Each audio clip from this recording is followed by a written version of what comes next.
You're standing in a lobby in Zurich. No players, no stadium, no team, just marble floors, a glass building, and a single document that says you own the rights to something 5 billion people will watch. Not this year, every 4 years.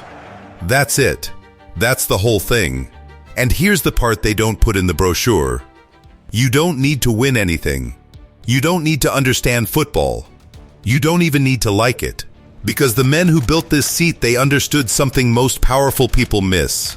You don't need to play the game. You just need to own it. 211 votes. That's your power. Not a trophy, not a league, a vote. FIFA has 211 member nations, more than the United Nations. Every country that plays football sends one delegate to your Congress. 1 vote each. Germany, 1 vote. Brazil, 1 vote.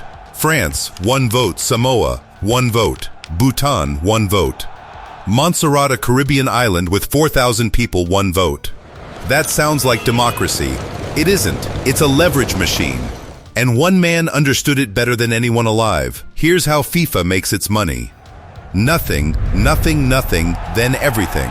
For 3 years, the revenue barely moved. Small licensing deals, development grants, administration. Then year 4 arrives. The World Cup.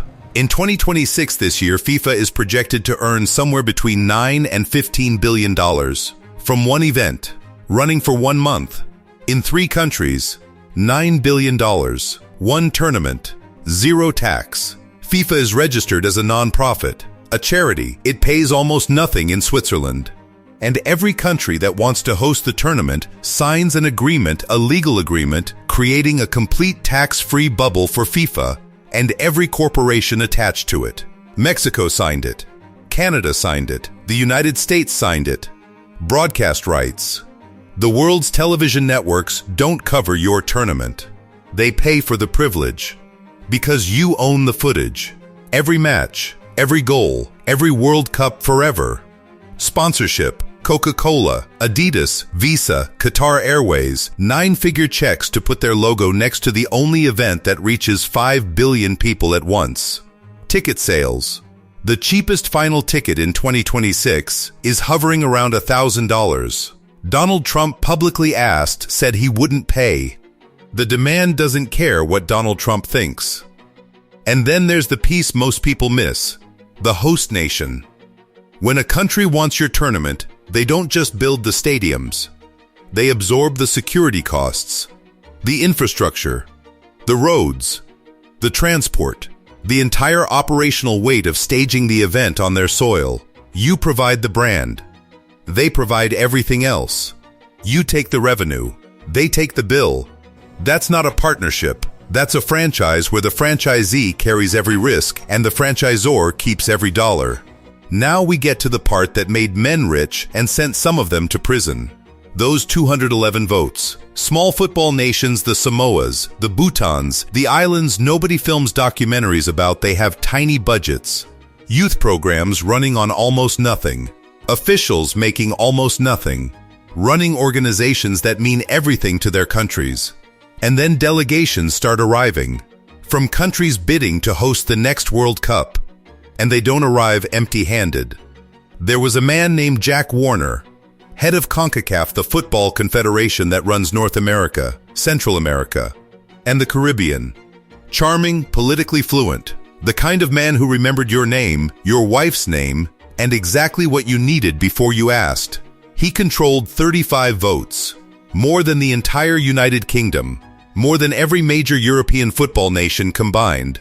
According to the U.S. Department of Justice, Warner received a $10 million payment routed through FIFA's own accounts to help South Africa secure the 2010 World Cup bid.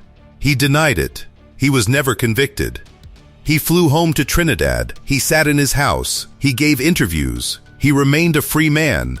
And here is the thing about Jack Warner that the legal documents will never fully capture. He wasn't the exception. He was the system. Before the arrests, before the handcuffs. We need to stop here. Zurich, Sepp Blatter, FIFA president since 1998, has just been re-elected. Unopposed, a journalist asks him about the Qatar World Cup bid. A country smaller than Connecticut. A desert. Summer temperatures that hit 45 degrees Celsius. A country with no football history and at the time no stadiums. Blatter smiled. "Let them come to Qatar," he said. "Football belongs to everyone."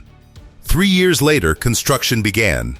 His name was Zaid Hamad. He was 34 years old. He left his family in Bangladesh for construction wages in Doha. A chance to build something.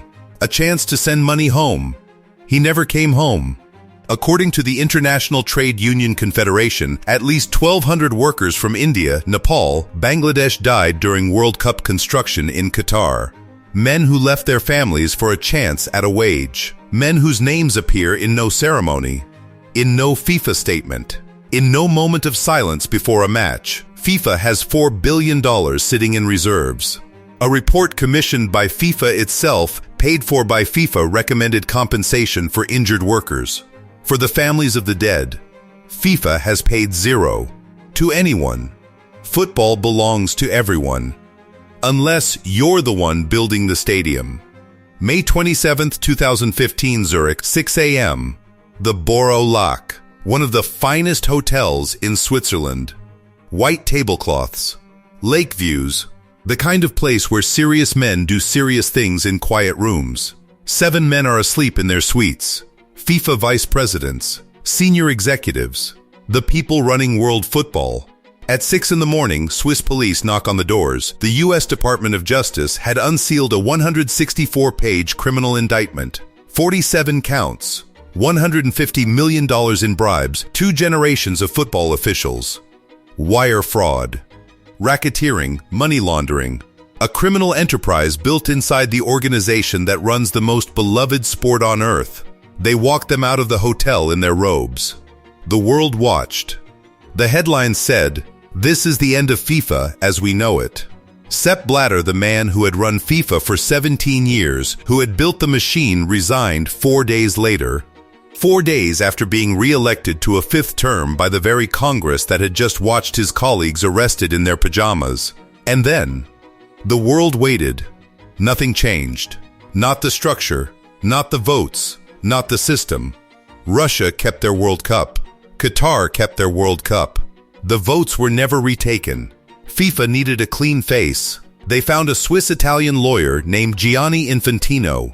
February 2016. He wins the election. He buys journalists beers in a Cardiff hotel bar. He speaks 5 languages.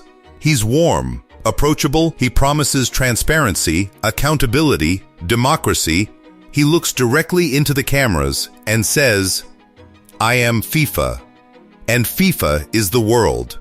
He earns $6 million a year.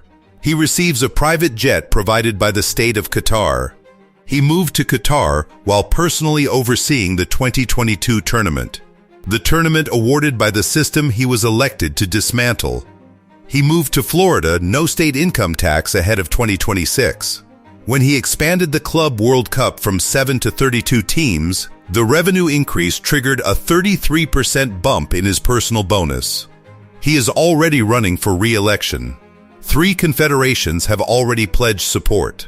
Before a single vote has been cast, the man sent to fix the machine became the machine.